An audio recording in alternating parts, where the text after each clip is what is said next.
Hello दोस्तों, जय माता दी। मैं आरती शुक्ला आप सभी के बीच एक देवी की लेकिन आप लोग को जैसा लगे कमेंट करके ज़रूर बताना और चैनल को लाइक सब्सक्राइब जरूर करना प्लीज़ दोस्तों।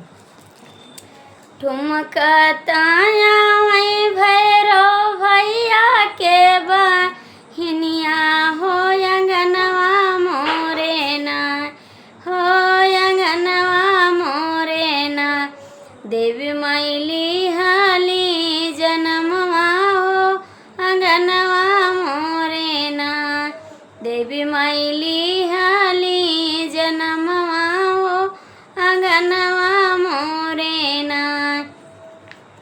कऊ देखे शीतला मैया भइले मगनवा हो कि काऊ देखी ना, हो कि काऊ देखी ना।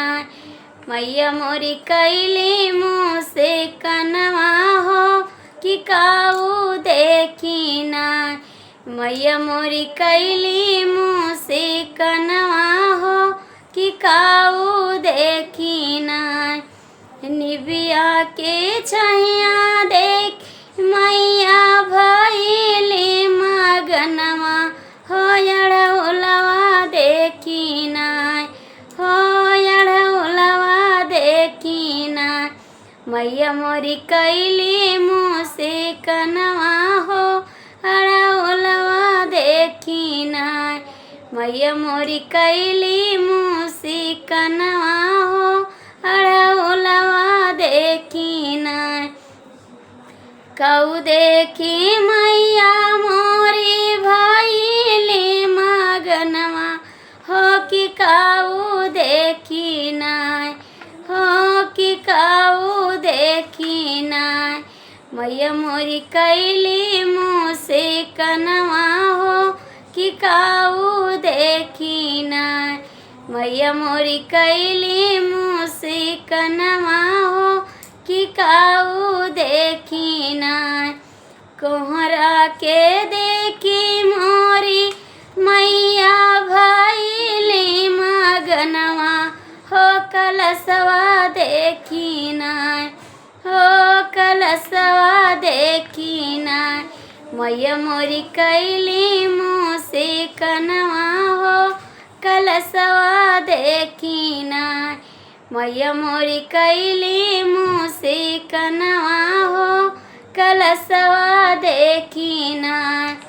ठुमका ताया वही भैरव भाई के बहिनिया हो अंगनवा मोरे ना, हो अंगनवा मोरे ना। देवी मैली हाली जनमवा हो अंगनवा मोरे ना।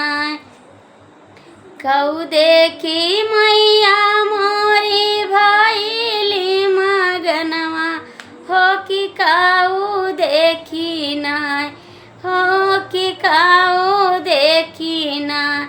मैया मोरी कैली मुँह से कनवा हो कि काऊ देखी ना।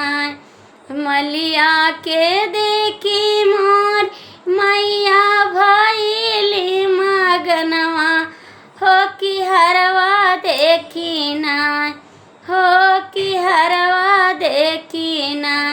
मैया मोरी भइली मगनवा हो कि हरवा देखी ना।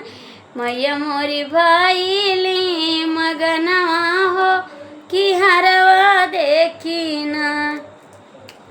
ठुमका ताया वही भैरव भाई के बहिनिया हो अंगनवा मोरे ना, हो अंगनवा मोरे ना। देवी मैली हाली जनमवा हो अंगनवा मोरे ना। देवी मैली